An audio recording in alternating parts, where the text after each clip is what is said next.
If you're over 60, there's something Japanese seniors know about aging that Western medicine barely whispers about. In Japan, people over 80 move with the fluidity of someone 20 years younger, and it's not genetics or luck. Recent observations from longevity researchers show that Japanese seniors who practice specific daily movements have joint flexibility rates 40% higher than their Western counterparts. Here's what they don't tell you about aging. Your body doesn't have to stiffen like concrete just because you've passed 60. But here's the kicker. While Western fitness pushes high-impact cardio and heavy weights for seniors, Japanese elders focus on 7 subtle movements that take less than 15 minutes total. These aren't exercises in the way you think of them. They're more like daily rituals that keep your spine supple, your balance sharp, and your energy flowing like water instead of sludge. Now, I'm going to walk you through all 7 movements, and I'll save the most powerful one for last. It's so simple you can do it in your pajamas, yet it addresses the #1 cause of falls and fractures in people over 60. But first, let me tell you about the second most transformative movement, something Japanese seniors call opening the morning gate. You won't believe how this 30-second practice can reset your entire day. Before we dive in, I'm curious about you. Drop a comment and let me know your age and where you're watching from. Are you someone who wakes up stiff? Or do you still feel flexible in the mornings? Let's start with movement number 7, what the Japanese call stirring the heavens. In English, that translates to gentle spinal waves. This isn't about touching your toes or doing dramatic back bends. It's about waking up your spine the way a cat stretches after a nap. Here's why this matters for you. After age 60, your spinal discs lose moisture content by about 1% each year. Think of it like a sponge drying out. When your spine stays locked in the same position for hours, whether sitting or sleeping, those discs compress and stick together like pages in a damp book. Stirring the heavens prevents that daily compression from becoming permanent stiffness. Studies from Japanese movement centers suggest that people who perform daily spinal waves maintain better posture and report less back pain than those who rely on static stretching alone. The key difference is the flowing motion versus holding fixed positions. Meet Keiko, 72, a former accountant from Kyoto. 3 years ago, she couldn't get out of bed without wincing from lower back pain. Her doctor recommended surgery for her compressed discs. Instead, she started with stirring the heavens every morning. Within 2 weeks, she was sleeping through the night without back spasms. After 3 months, she canceled her surgery consultation. Here's your protocol. Stand with feet hip-width apart, arms relaxed at your sides. Imagine your spine is a gentle wave in the ocean. Start by slowly rolling your head forward, then let that motion flow down vertebra by vertebra. Your shoulders follow, then your upper back, middle back, and finally your lower back curves forward. You're not trying to touch the floor. You're creating a smooth wave through your spine. Then reverse it, rolling back up from your tailbone to your head. Do this 5 times, breathing out as you wave down, breathing in as you roll up. The whole thing takes 90 seconds. If standing feels unstable, sit in a chair and do the same motion. If you have severe osteoporosis, make the waves smaller and gentler. The goal is flow, not flexibility. But here's what makes this different from Western stretching. You're not holding positions. You're teaching your spine to move like it did when you were younger. This brings us to something even more surprising. Movement number 6 is drawing from the well. This is what Japanese seniors do for their shoulders and arms, and it might be the opposite of what your physical therapist told you. Instead of lifting weights to strengthen your shoulders, you're going to learn to surrender them. The problem with shoulder pain after 60 isn't weakness. It's tension. Your shoulders carry decades of stress, hunched over computers, gripping steering wheels, and bracing against life's pressures. Western medicine attacks shoulder problems with strengthening exercises, but Japanese movement philosophy asks a different question. What if your shoulders need to learn how to let go instead of how to hold on?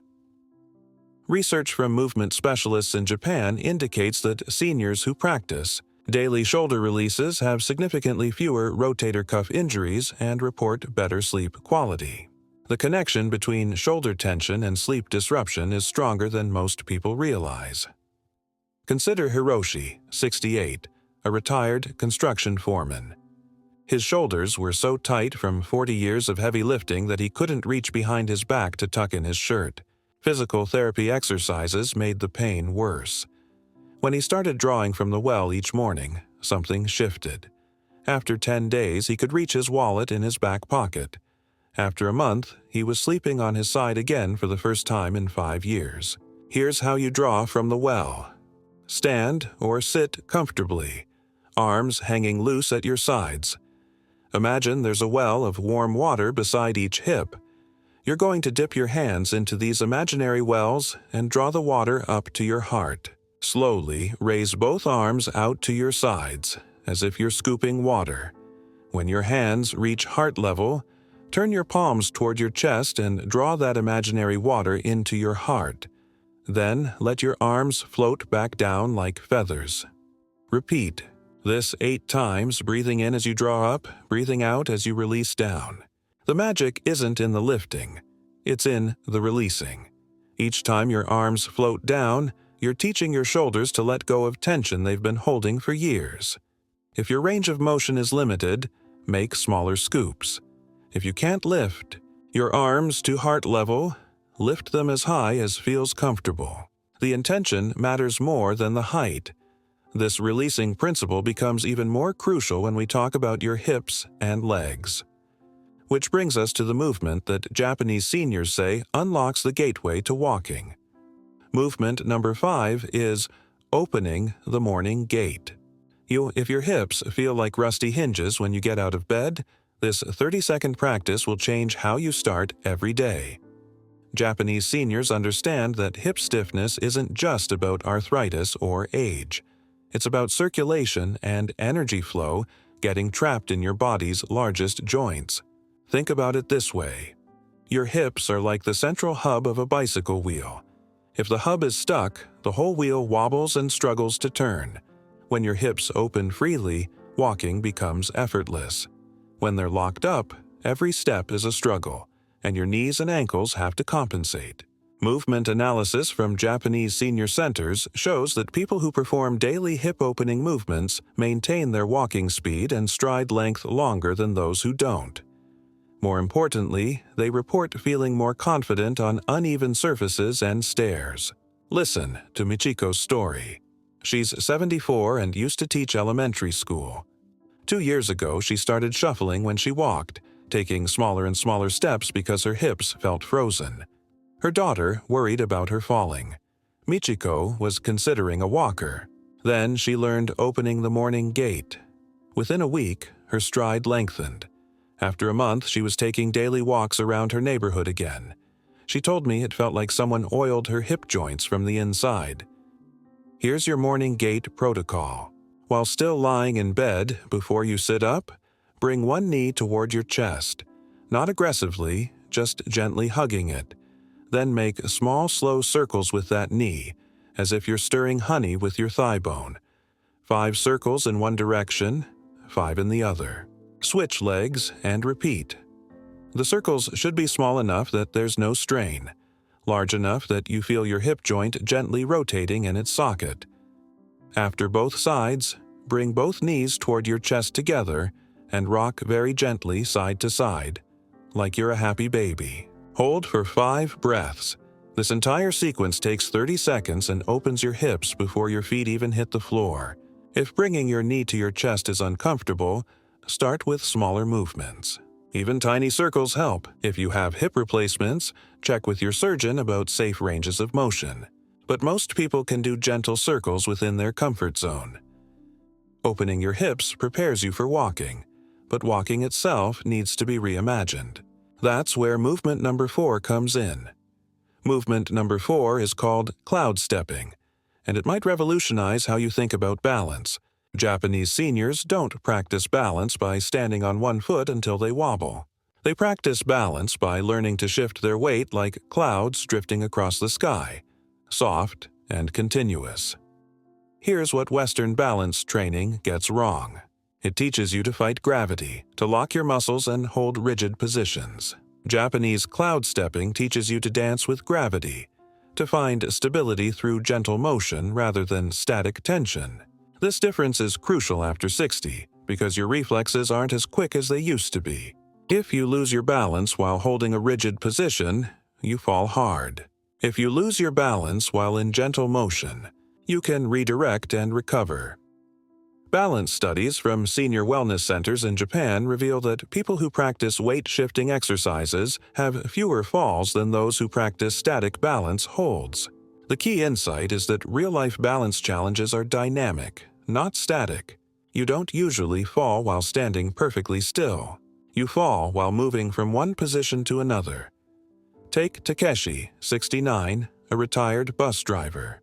He fell twice in his kitchen within a month, both times while reaching for something in a cabinet. The falls shook his confidence so much that he started avoiding activities he enjoyed, like gardening and grocery shopping. His doctor suggested balance classes that involved standing on foam pads and doing heel-to-toe walks. Takeshi found them boring and artificial. When he started cloud stepping, something clicked. After 3 weeks, he felt steady on his feet again. After 2 months, he was back to climbing ladders to trim his fruit trees. Here's how you cloud step. Stand with your feet comfortably apart, arms relaxed. Imagine you're standing on a cloud that's gently drifting in the breeze. Slowly shift your weight to your right foot, not lifting your left foot, just letting less weight rest on it. Feel how your body adjusts to this subtle shift. Then slowly shift back to center, then to your left foot. Back to center. Now try shifting forward slightly, then back to center, then backward slightly. You're making a gentle plus sign with your weight shifts. Right, center, left, center, forward, center, back, center. The movement should be so subtle that someone watching might not even notice you're doing anything.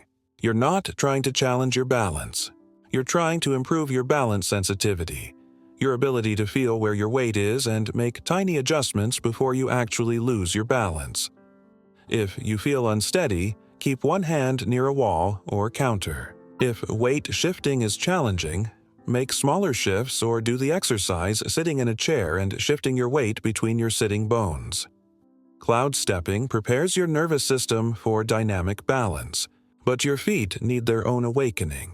This leads us to movement number 3, and this one addresses something most seniors never consider.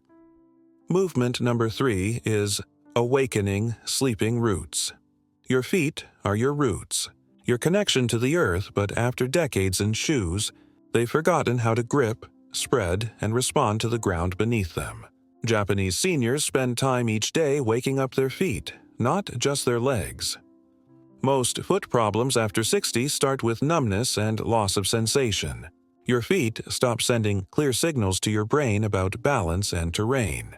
When your brain doesn't get good information from your feet, it becomes overcautious and makes your whole body stiffer and more hesitant. It's like trying to walk in a dark room. When your feet can't feel clearly, your brain assumes every step might be dangerous. Research on foot sensation and fall prevention shows that seniors with better foot awareness have significantly better balance reactions and fewer fall-related injuries. The connection between foot sensitivity and overall mobility is stronger than most people realize, including many healthcare providers. Meet Yuki, 71, a former librarian. Her feet had become so numb that she couldn't tell if she was wearing socks or not. She shuffled when she walked and held onto walls even in familiar places. Her doctor suggested orthotics and better shoes, but nothing helped the underlying numbness. When she started awakening her sleeping roots each morning, the tingling in her feet began to fade within a week. After a month, she could feel the texture of different surfaces under her feet again. She started walking barefoot in her garden and noticed her balance improving immediately. Here's how you awaken your sleeping roots. Sit in a chair with your feet flat on the floor. Lift just your toes, keeping your heels and the balls of your feet on the ground. Hold for 3 seconds, then release. This is harder than it sounds. Many people can't separate toe movement from whole foot movement at first. Do this 10 times. Next, keep your toes on the ground and lift your heels. Feel how this activates different muscles in your feet and legs. 10 times up and down with your heels. Now, for the awakening part. Use your toes to scrunch up a small towel or washcloth on the floor. This teaches your toes to grip and spread independently. If you don't have a towel, practice picking up marbles or large buttons with your toes, or simply practice spreading your toes wide and then scrunching them together. Finally, roll a tennis ball under each foot for 30 seconds, pressing firmly enough to feel the pressure but not so hard that it hurts. This stimulates the nerve endings in your feet and helps restore sensation. If you have diabetic neuropathy or severe numbness, be gentle with pressure and check your feet regularly. The goal is stimulation, not pain. Awakening your feet creates a foundation for better movement, but your core needs attention too. That brings us to movement number 2, and this one might surprise you because it's not what you think of as core exercise. Movement number 2 is breathing into your belly like a baby. Watch how a baby breathes and you'll see their belly rising and falling with each breath, not their chest. Somewhere between childhood and adulthood, most of us started breathing backwards, lifting our chest and keeping our belly tight. This shallow breathing weakens your deepest core muscles and leaves you feeling tired and anxious. Japanese seniors prioritize belly breathing not just for relaxation, but for core strength. Your deepest abdominal muscle, the diaphragm, is like a trampoline inside your torso. When it moves up and down with deep breathing, it massages your organs, strengthens your core from the inside, and activates the parasympathetic nervous system that helps you feel calm and restored. Here's the connection most people miss. Core strength isn't just about doing crunches or planks. It's about breathing properly and allowing your deepest muscles to work the way they were designed. When you breathe shallowly into your chest, your deepest core muscles get weak and your back has to compensate. This leads to back pain, poor posture, and that feeling of being physically unstable. Breathing research from wellness centers across Japan demonstrates that seniors who practice daily deep breathing have better core stability, lower blood pressure, and improved sleep quality compared to those who don't focus on breathing patterns. Consider Nobuo, 67, a retired engineer who suffered from chronic lower back pain and frequent heartburn. He tried various back exercises and medications with limited success. His sleep was poor, and he felt anxious much of the time. When he started breathing like a baby for just 5 minutes each morning, his heartburn began to improve within days. After 2 weeks, his back pain was noticeably less. After 6 weeks, he was sleeping through the night and felt calmer during stressful situations. Here's how you breathe like a baby. Lie on your back with your knees bent, feet flat on the floor or bed. Place one hand on your chest, one hand on your belly. As you breathe in slowly through your nose, let your belly hand rise while your chest hand stays relatively still. Imagine you're inflating a balloon in your belly. As you breathe out slowly through slightly parted lips, let your belly gently fall while your chest hand remains quiet. Do this for 5 minutes each morning, focusing on making your exhales slightly longer than your inhales. If 5 minutes feels like too much, start with 2 minutes. If lying down is uncomfortable, try this sitting in a chair with your back supported. The goal isn't to breathe deeply all day long. It's to retrain your breathing pattern so that when you're at rest, your body naturally chooses belly breathing over chest breathing. This subtle shift has profound effects on your energy, your core stability, and your overall sense of well-being. Now, what happens when you combine proper breathing with the most powerful movement of all? That's where we get to movement number 1, the practice that Japanese seniors say is the foundation of everything else. Movement number 1 is greeting the day with your spine. This is the most transformative practice because it addresses the root cause of most age-related movement problems. Spinal compression from sleeping and sitting. While you sleep, gravity compresses your spine by about a ½ inch. Most people get out of bed and immediately start their day in this compressed state, never giving their spine a chance to decompress and lengthen.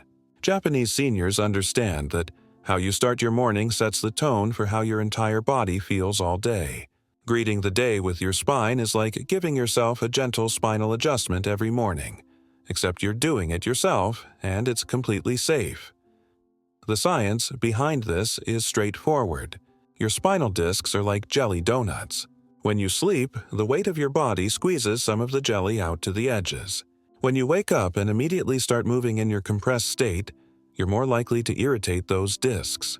But if you take 90 seconds to gently decompress your spine first, you're allowing the jelly to redistribute evenly and your discs, too, return to their optimal shape. Spinal health research from ACE Japanese Movement Therapy Centers shows that people who practice daily spinal decompression report significantly less back pain, better mobility, and improved energy levels throughout the day.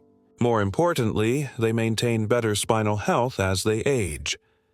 Meet Sachiko, 73, a retired teacher who woke up every morning feeling like her spine was made of concrete. Getting out of bed was so painful that she dreaded morning. She tried expensive mattresses, different pillows, and various pain medications. Nothing helped until she learned to greet the day with her spine. The first morning she tried it, she noticed an immediate difference. After a week, she was waking up without back pain for the first time in years. After a month, she felt more flexible than she had in a decade. Here's how you greet the day with your spine. While still lying in bed on your back, bring both knees toward your chest and wrap your arms around your shins. Don't pull aggressively, just hug your legs gently. Hold this position for 5 slow breaths. You should feel a gentle stretch in your lower back. Next, still holding your knees, rock very gently side to side, just a few inches in each direction. This massages your lower back muscles and helps your spine settle into better alignment. 5 gentle rocks. Finally, extend your arms overhead and reach toward the headboard while pointing your toes toward the foot of the bed. Create a long, gentle stretch through your entire body like a cat stretching. Hold for 3 breaths, then relax. The whole sequence takes 90 seconds and can be modified for any comfort level. If bringing both knees to your chest is uncomfortable, try one knee at a time. If reaching overhead bothers your shoulders, skip that part and focus on the knee hugs and gentle rocking. This single practice sets up your spine for success all day long. When you combine it with the other 6 movements, you're giving your body the same daily maintenance that keeps Japanese seniors moving with grace and confidence well into their 80s and 90s. Now, let's talk about how to put all 7 movements together. Because the real magic happens when you create a morning routine that flows from one movement to the next. You don't need to do all 7 movements perfectly. You need to do them consistently, even if some days you only have time for 2 or 3. Start with greeting the day with your spine while you're still in bed. This takes 90 seconds and prepares your body for everything else. Then sit up and do opening the morning gate, the gentle hip circles that unlock your body's central hub. Stand up slowly and begin with stirring the heavens, those spinal waves that wake up your entire back. Flow into drawing from the well, the shoulder releases that help you let go of tension you've been carrying. Practice awakening your sleeping roots while sitting on the edge of your bed, giving your feet the attention they deserve. Spend a few minutes cloud stepping, teaching your body how to find balance through gentle movement instead of rigid holding. End with 5 minutes of breathing like a baby, either sitting or lying back down. The entire sequence takes about 15 minutes, but you can break it into smaller pieces if needed. Do 3 movements in the morning and 3 in the evening. Do 1 movement during each commercial break if you watch television. Do them while your coffee brews or while you wait for your medication to take effect. Here's what Japanese seniors understand that Western culture often misses. Consistency matters more than intensity. Doing these movements gently for 2 minutes every day will serve you better than doing them perfectly for 20 minutes once a week. Your body learns through repetition, not through perfection. You might be wondering about modifications if you have specific conditions. If you have osteoporosis, make all movement smaller and avoid any forward flexion that feels uncomfortable. If you have joint replacements, work within your surgeon's guidelines, but remember that gentle movement is usually better than no movement. If you have balance issues, keep one hand near a wall or counter during the standing movements. The beauty of these Japanese-inspired movements is their adaptability. They're designed to work with your body as it is today, not as it was 20 years ago or as you wish it could be. They're about progress, not perfection, and about feeling better in your body rather than forcing your body to do things that cause pain.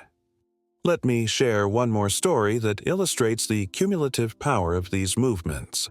Emiko, 79, had been using a walker for 3 years after a series of falls left her fearful and unsteady. Her adult children were considering assisted living because they worried about her living alone. She felt like her body had betrayed her and that independence was slipping away. When Emiko started these 7 movements, she could barely do modified versions of 3 of them. She could greet the day with her spine but couldn't bring both knees to her chest. She could do tiny shoulder circles but couldn't lift her arms to heart level. She could shift her weight slightly while holding onto a counter but couldn't stand freely. She practiced what she could do every single day. After 2 weeks, she noticed she was sleeping better. After a month, she was using her walker less around the house. After 3 months, she put the walker in the closet and started using a cane for outdoor walks. After 6 months, she was gardening again and cooking elaborate meals for her grandchildren. The transformation wasn't dramatic or sudden. It was gradual and sustainable. Her body remembered how to move with confidence because she gave it consistent, gentle reminders of what movement could feel like. What Emiko discovered, and what thousands of Japanese seniors know, is that aging doesn't have to mean accepting stiffness, weakness, and fear of falling. It can mean adapting your movement practice to support your body's changing needs while maintaining as much function and independence as possible. These 7 movements aren't just exercises. They're a daily conversation with your body, a way of saying, "I'm still here, I still care about you, and I want to move through this world with as much grace and ease as possible." They're a form of self-respect that acknowledges both your limitations and your possibilities. You don't need special equipment, expensive gym memberships, or complicated routines. You need 15 minutes, a willingness to be gentle with yourself, and the understanding that small, consistent actions create profound changes over time. The most common mistake people make when learning new movement practices is trying to do everything perfectly from the first day. Japanese culture emphasizes the concept of kaizen, which means continuous small improvements. Apply this wisdom to your movement practice. If you can only do one movement today, do one movement. If you can only do partial versions of the movements, do partial versions. If you miss a day, start again the next day without judgment. Your body is incredibly adaptable, even after 60. It responds to consistent, gentle input with improved function, better balance, and increased confidence. The key is meeting your body where it is today and working with it, not against it. Some days you'll feel strong and flexible, and the movements will flow easily. Other days you'll feel stiff and tired, and the movements will feel challenging. Both experiences are normal and valuable. The goal isn't to feel the same every day. The goal is to maintain a loving, consistent relationship with your body through all its ups and downs. As you begin incorporating these movements into your daily routine, pay attention to subtle changes. You might notice that you sleep more soundly, or that getting out of a chair feels easier, or that you feel more confident walking on uneven surfaces. These improvements often happen gradually and might be easy to miss if you're looking for dramatic changes. Keep a simple journal if it helps. Just a few words each day about how your body feels or what you notice. Shoulders less tight today. Walked to mailbox without thinking about balance.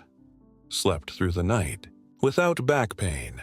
These small victories are the building blocks of lasting change. Remember that every senior who moves with grace and confidence got there through consistent practice. not through perfection. They learn to listen to their body's signals, respect their limitations, and work within their abilities while gently expanding what's possible. The Japanese concept of ikigai, often translated as reason for being, applies beautifully to movement practice.